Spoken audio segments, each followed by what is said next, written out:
everyone. My name is Emily and this is Dawn. We are here with the Basics podcast. This is our first episode, and we are here to talk about the basics of nutrition with plant based eating, taking a more of an evidence and educational approach. Dawn, do you have anything to add before we kind of introduce ourselves a little bit more? No, and I think that this was just something to where we'd be able to direct people, the purpose of it, so that we get so many common questions. We'd be able to send people over here and hopefully offer a step-by-step approach to learning about plant-based eating and the plant-based lifestyle and have a fun place to learn about it. Love it. Yep. It's a Yeah. confusing world out there. There's a lot of Yeah. information, so we're hoping to streamline that.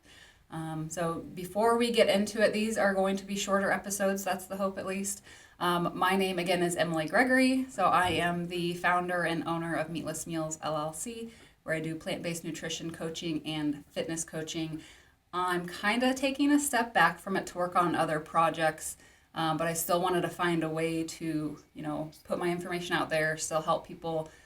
So that's one of the reasons Dawn and I are collaborating on this. So, Dawn, Yeah. tell us a little bit more about yourself. Okay, so I am the founder of a company called VegeCooking, where we teach people plant-based cooking for weight loss and weight management, vitality, and long-term health. We do a lot of work with families. I have a background as a plant-based chef, and then I'm the director of plant-based nutrition for a large corporation in California. And so I'm running a wellness program in collaboration with the Plant Strong by Metabite team for about 7,000 people. So teaching them very similar to what we're going to be doing here. So I'm excited to be able to share some of the experience that the participants in this corporate wellness program have had just and the benefits they've gotten. So I'm excited to interject some, stories and just some things I've learned along the way, being able to coach that program and facilitate that for the company. Yeah, I was gonna say your background is awesome. Dawn and I have regular calls, and just hearing where you're coming from, you're impacting and helping so many people. I have more small scale individual coaching, and you're more widespread. So I think the two of us coming together, I'm excited to see what we do here. So to Well, and start, you can add like some of the fitness true, yeah, information, interject some of that too. I'm working on my personal training, but I'm not there yet. So I always like to go ask Emily questions about that as well. And we bounce yes. good plant-based ideas off each other. Yes, yes, definitely. The whole world of fitness. Oh goodness, I love that as well. So we'll dip into that as well. But to start to kick off the basics, we're going to talk about what is whole food plant based eating. Yeah. So again, there are multiple ways like vegetarian, vegan, plant based. There's a lot of buzzwords out there. So to start off with, we're just going to define what whole food plant based eating is, what it is not, and kind of give more details and background about that. Because if this is something you're interested in, gonna kind of want to know what you need to eat and what you might want to stay away from. So, Dawn, do Mhm. you want to kind of dig into the definition of what whole food plant based eating is? So whole food plant-based eating is you're eating whole foods, of course. So you're eating really minimally or non-processed foods. And it's going to be comprised of plant foods. So fruits, vegetables, whole grains, nuts, seeds, legumes, and mushrooms and herbs and spices. And of course, we always like to take an additive approach. So when you go decide to do whole food plant based, really focusing on the things you're adding in rather than the things you're cutting out. And then we also really try to minimize oils for various reasons that we'll get in later. But we try to keep things as low fat as possible and just really focus on adding those whole plant foods in. Yes, yes, definitely. And staying away from the, processed, you're not getting much nutrition there. And I mean, Hmm. this is just an incredibly nutrient dense way to eat. So, and I Yeah. know obviously we're talking about it. Dawn and I both practice whole food plant based eating. So we're talking from experience here. And then as far as like vegan and vegetarian goes, I'll just chime in on that. Because I know I tell people I'm vegan and then I say I'm plant based, and it's like, what? But vegan is kind of coming more from the ethical, compassionate side, not eating any type of animal products. You can still have those processed foods in there like Oreos and Impossible Burgers and stuff. And honestly, I still have those, but I would say Mhm. 80% of the time, personally, I'm whole food plant based. As other, 20% of the time, I'm going to have some vegan junk. And Yeah. then vegetarian, you're still having milk, eggs, cheese, that type of stuff. So I don't know if you Mhm. want to chime in on that at all. But there's Mhm. just, these various categories and it can get a little bit of confusing sometimes. Yes, I think when it comes to veganism, it really is that ethical stance. So it doesn't necessarily mean it's a health promoting way of eating. So one of my goals has really been to bring more vegans into this way of eating so that you have longevity along with it, because it's really hard to just sustain kind of a junk food diet, whether you're eating a vegan junk food diet or a standard American junk food diet, to do that long term. So, one of my goals is to just promote this way of whole food eating to help, if you want to do veganism, help make that more sustainable. Yeah, definitely. Because it's like obviously, and Dawn and I, we can talk about this more in another episode, but we definitely come from that Mhm. ethical background. But the more we've learned, the more we've grown and stuff. It's like, oh my gosh, that longevity, like you're saying, Dawn, is Mhm. key. We want to live long, happy, healthy lives, and also support the animals and not eat them. So it's a combination for both of us, which is why we get along so well. Yes, for sure. Perfect. Okay, let's kind of transition to like what is on a typical plate for whole food plant based eating. I'll give an example of my lunch real quick, and then Don, I'll let you take the mic here. Yeah. I know we both enjoy cooking. Not everyone does, and that does make it more challenging. For instance, I had brown rice, steamed broccoli, baked tofu, and like a peanut sauce for lunch. So that's one of my favorite go tos. It's a lot of whole grains, veggies, a source of protein, which tofu is one of my favorites. Fruits, of course, are great. Like you said, nuts, seeds. I mean, the list goes on and on. That's just an example of what I ate. And that's kind of typical for lunch for me. Dawn, what Mhm. about you? What would be typically on your plate? So, and we'll talk about the plate method in a future episode, but so I actually had leftover salad from this restaurant called The Loop, which is a pizza and burger place, but they have this wonderful kale and sunflower seed salad. So I had leftovers of that, and then oftentimes if I have leftovers, I'll add a bunch of stuff to it. Mm-hmm. So I added some roasted sweet potatoes. I had made something called tofu bacon. So I took like the seasonings that would kind of make it taste like bacon. I sliced the tofu super thinly, and then I had roasted that in the oven to where it was like really crispy. Mm-hmm. And then I had done a whole bunch of roasted vegetables. So I just threw all this together, that I had meal prepped. And I don't do like, a ton of meal prep, but just enough to where I can add, I can piecemeal some recipes together. And so I was able to add these things to the salad. So instead of the whole grains, I had the starchy vegetable, Mm-hmm. and then I had my protein slash legume was the tofu, and then sometimes I'll just use like a really good balsamic vinegar to drizzle over Oh yeah. it. This time, they had a golden vinaigrette with it, so I just kind of dipped my fork in that, and it was made with nutritional yeast. So Oof. that's what I had for lunch. It was delicious. I was gonna say that sounds great. So such a variety too. I think with plant-based Yes. eating, one key to make sure you get all your nutrients and is to have the rainbow. I'm sure everyone's heard that, like eat the rainbow, but Yes. having a good variety of foods. And it's funny you mentioned the tofu bacon because Yeah. last week that we've been on a kick of that here. I'm still mastering it because it's not like what it's supposed to be. I don't think, but it's still good. So.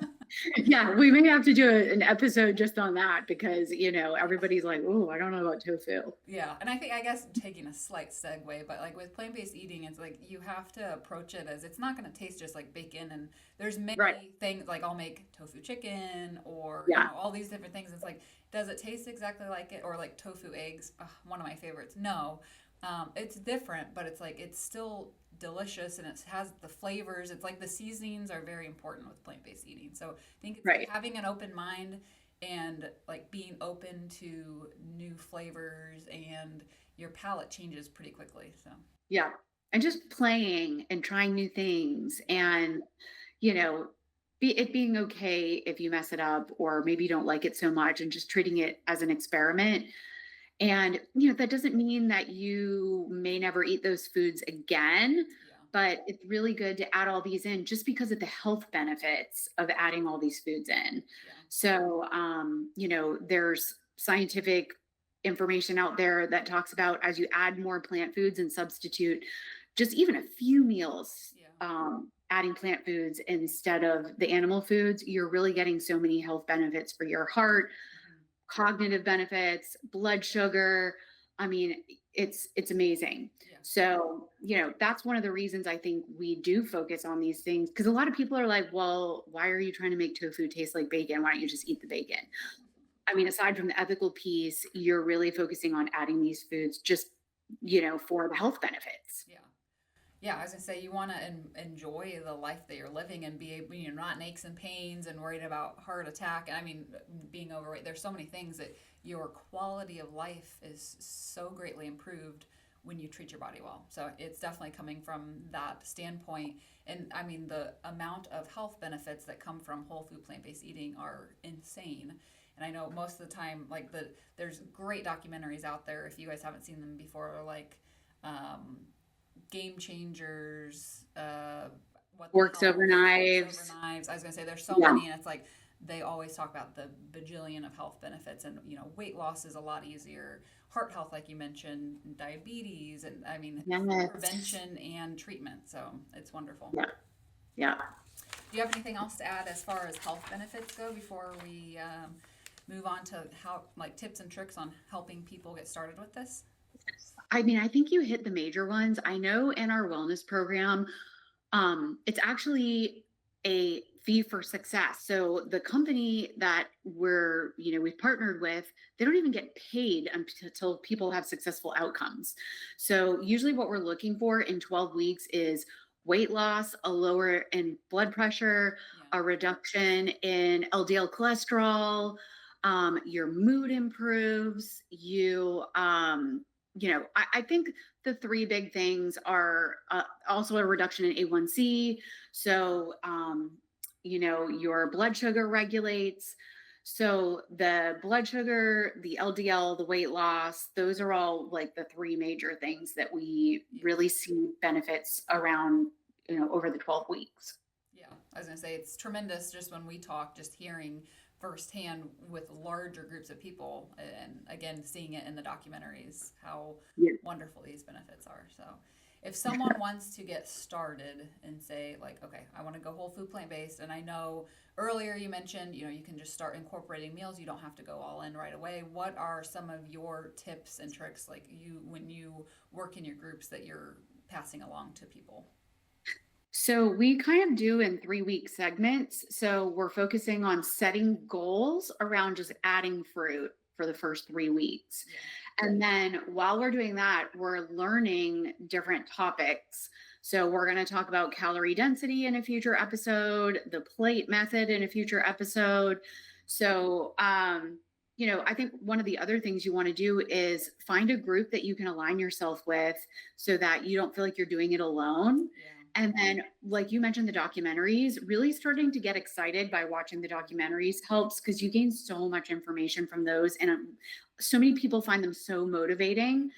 Yeah. Um, so, doing all those things to where your goal is just adding some fruit in. And if you're worried about the blood sugar issues, we've got a ton of people that have had type 2 diabetes, even type 1 diabetes, and they are adding fruit and they're actually becoming more insulin sensitive. So there's a lot of misinformation out there around fruit and glucose spikes, and everyone's wearing CGMs. But you have to think about this fruit is replacing some of those other sugary processed things that people are thinking, well, I don't want to eat fruit because it's going to spike my blood sugar. But usually it's cutting out, everybody's favorite cakes and cookies and donuts and all that stuff. Yeah. So, the fruit has so many benefits. So that's what we focus on the first 3 weeks. So I would just even start there. Yeah, I was gonna say, and the fruit is packaged with fiber, which is something most people with the American diet are lacking. And Right.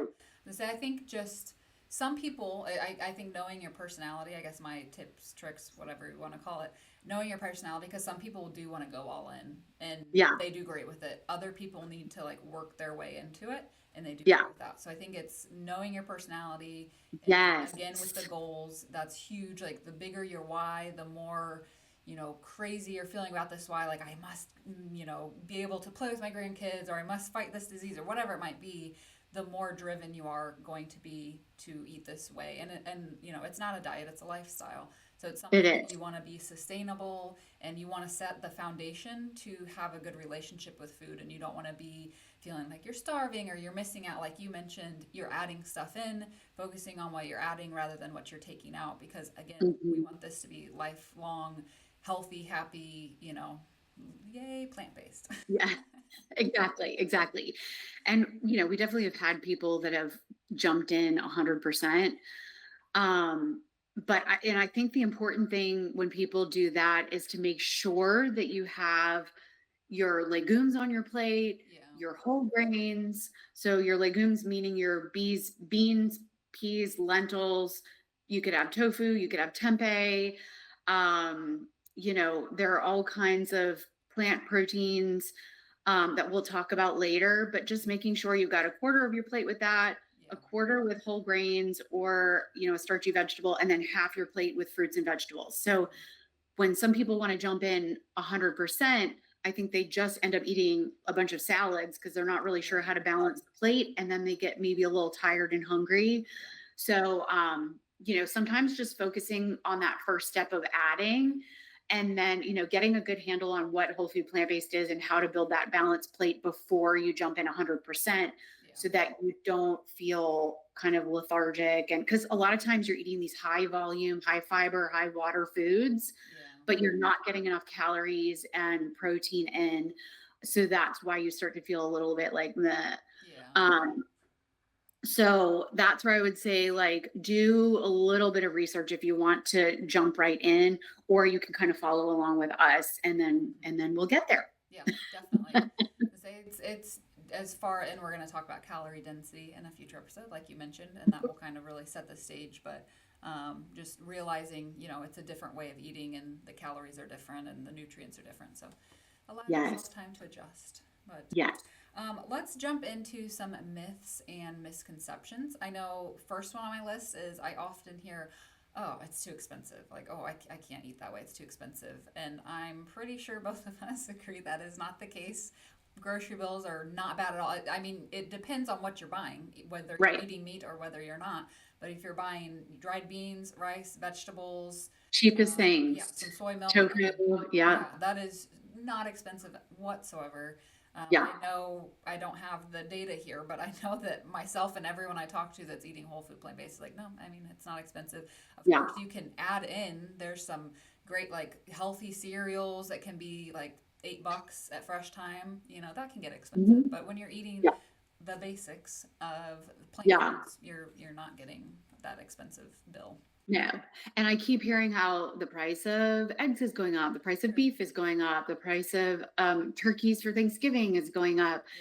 Yeah. And you know, it has been so interesting in our wellness program to see people so shocked at how their grocery bill is sometimes cut in half Yeah. as they go along because like you said, as you also learn how to do meal prep in a way that's sustainable for you, Yeah. doing the whole grains, beans, you Yeah. can use frozen fruits and vegetables, tofu, all these things are super inexpensive. So even if you are still eating some animal foods, these other foods are really crowding all that out. So you need less of those.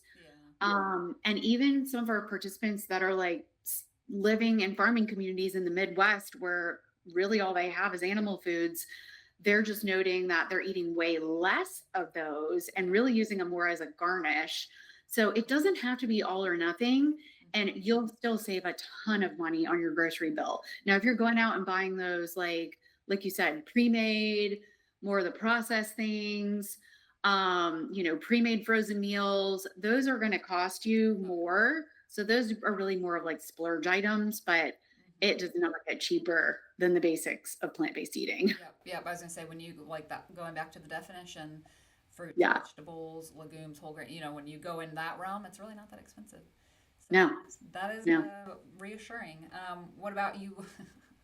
I know you'll love to talk about this one. You won't get enough protein with Oh too God, many I meals know. I all the know. time. Well, and Emily and I are both into working out. Hmm. So, for people that are into fitness and, people that are calculating their macros and making sure they get, 1.6 grams per kilogram of body weight, it all can be done. I mean, it absolutely can be done. Yeah. So I have a list of 30 um, plant-based foods and the amount of protein they have in them. And you can find lists like that anywhere. Yeah. But, what are your favorite ones, Emily? What are your favorite top Honestly, protein I mean, sources? tofu is like a staple. I Yeah. love tofu, and I know it's back and forth with protein powder, but you can find clean Mm-hmm. protein powders. I love like every morning I have a protein shake. It's a Yeah. smooth. It's really like a smoothie. There's fruits and stuff in there as well, and flaxseed, and then protein. Yeah. Legumes. I love legumes as well. I love Yeah. beans. Um, Lentils. yeah, lentils. Same. Chili. I mean, right now it's winter, and I know you're in Florida. I'm in Indiana, but it's like chili season, and it's like, oh my Yeah. gosh, that's amazing. But I'd say tofu is like my top. I'm getting that every single time at the store because it's so Yeah. versatile and you can do so much. So, but yeah, Oh, yeah. never an issue with protein. Sometimes I'll like focus in more on it, but then I feel like I'm just counting too much, and I don't want to count. So it's like I usually just eat till I'm full, and I'm Yeah. fine. And I mean, I'm making the gains I want in the gym. So Oh, yeah. no, I'm that's trying good. to focus on, every meal at least focus on a quarter of my plate being some kind of plant protein. So I'm a huge fan of tofu. Sometimes I'll do tempeh. Um, I love the lentils. Sometimes I'll make my own what's called seitan. I just So, started doing that. It's a game mhm, changer. yeah. So you just buy, it was actually created, I believe, by monks in a monastery, and they would essentially like wash the wheat and they would get the gluten of the wheat, and it's super high in protein. So Yeah. you just buy the vital wheat gluten, you can mix it up with just a few ingredients, Hmm. super simple. It's not one of those like crazy ultra processed things, Yeah. and it's super high in protein and versatile. Yeah, it's a fun addition. Of course, not appropriate if people are sensitive to gluten. Hmm. But yeah, that is an option. And then I also tried a fava bean tofu Ooh. because it was on sale, and that was delicious. A Yeah. little bit milder flavor than the tofu or than the soy based tofu. Okay. And yeah, so that was kind of fun. And I just kind of cooked it the same way I would cook tofu. Yeah. So yeah, tons of sources, and sometimes I count my grams of protein, so, and then when I kind of get a handle on it, I don't. Another thing I really like is the legume based pastas. The Ooh, that's edamame good. pasta has, I think, 18 grams of protein per Yeah. 2 ounce serving, And it tastes so good too. super low calories. Yeah, it's amazing. So those are another, like, sometimes I'll just have that and some sauce and like a veggie at night. And, so I know I'm getting the protein, but definitely going back and forth with the protein powder. I've heard such mixed reviews, like you don't need it, or, you do need it. But you think about the myth of like, well, you can't be plant-based, you have to have protein powder to get enough protein. But you know what? The majority of protein powders out there are whey. So everybody at the gym eating a regular omnivore diet is taking protein powder. So if you want to do that because you like the taste, it Yeah. makes fills you up a little bit in the morning. I do that too. Dr. Stacy Sims talks about a protein coffee Hmm. before she goes to the gym to lift heavy. So I've been doing that and I love it. I Yeah. just do like a little half scoop and Yeah. a little bit of coffee. It's delicious. Yep, I was gonna say I know a client I work with does that same Yeah. exact thing with the coffee, and I'm not a coffee drinker, but I'm like I just love my protein shakes in the morning with the smoothie. You know Yeah. what I mean? It's nice and refreshing. There's peanut butter in there, like I said, flax. Yeah. There's all kinds of good stuff, but I like that. I used to have oatmeal almost every morning, and I just went way overboard, and I'm sick of it now. So Yep. my smoothies are the way to go. But Love it. one more myth misconception, and then we'll kind of wrap up here. Okay. This way of eating is boring and restrictive, and I know both of us love cooking and definitely do not agree with that. But what are your thoughts on it's boring? It's so funny you say that because like I I had to teach myself to cook. And when I was cooking with animal foods, I would kind of make the same things often. Yeah. And I felt like when I went plant based, it was like this whole world of cooking expanded. So I started learning all these ethnic ways Yeah. of cooking, like different recipes and dishes and different flavors and spices. And I actually did a cooking demo for our wellness community where we did a sheet pan with like tofu, some beans, a bunch of veggies, all this stuff. And I did sauces 4 different ways in Oh. 1 hour. So it was all done, everything roasted, like the sauces 4 ways in 1 hour. So we did like a miso tahini, we did a pesto, we did a Southwest with cashews. It was like a creamy Southwest sauce. Yeah. And then I think it was like, oh, an Asian style with like soy sauce. Oh my gosh, so delicious. That's a good idea. So, Mm. and I've heard this so many times that people are like, I'm experimenting more, I'm having so much fun. So, I think your palate expands a lot, and it is amazing how many types of dishes you can make, how many different ways, how many different combinations, just infinite. Yeah, I completely agree. But It's all about the seasoning. I mean, yeah, sauces, seasoning and sauces, because it's like with meat, it's usually not tasty and plain. It's like you're adding right. in the season. You know what I mean? So it's same with plant-based eating, adding in the seasonings, cooking in different ways, adding sauces, and it really does open up your palate to new flavors. So I fully agree with Sure. that. But Yeah. all right. We're gonna kind of wrap up here in this episode. Next episode, we're going to be talking about calorie density. So it's a very, very important topic when it comes to plant-based eating and feeling full, and kind of the how the plate comes together. So. Do you have anything else you want to add, Dawn, about this episode about whole food plant-based eating? Anything else for these listeners? I think we covered the majority of it, just the basics of what it is. And, I think just knowing that you don't have to jump in 100%. I think that's what I would end on is you can if you want to, but I think that you don't have to feel like you try it and then let's say you whatever you have in your mind and you mess up and you're like I can't do this. Instead, just take it back to basics. Just, you could do what we talked about, starting with just, slowly setting whatever your goal is, where you think you could add, it could be one piece of fruit a week, it could be one piece of fruit a day. But just thinking about starting with that. And then you have these small wins. And then as you're doing all this learning about it, then it just makes it to where you can kind of take that next step when you're ready to go with that. So sometimes the small, slow, sustainable steps like help you stick with it longer. Mm-hmm. But I kind of jumped in, so I understand that too. Exactly. It's like personality wise, sometimes it's Totally. jump ball and mentality. Totally. But Yeah. well, awesome. Thank you so much, Dawn. Like I said, we'll be back at the next episode with calorie density. Make sure you guys subscribe, like, comment, follow, all of that good stuff. Let us know what you want us to talk about. We have a nice agenda laid out, like, what we said, research based on what we think will be great for you guys to follow along to, but we would love to hear your comments as well. So thank you guys so much for listening, and we will see you next time.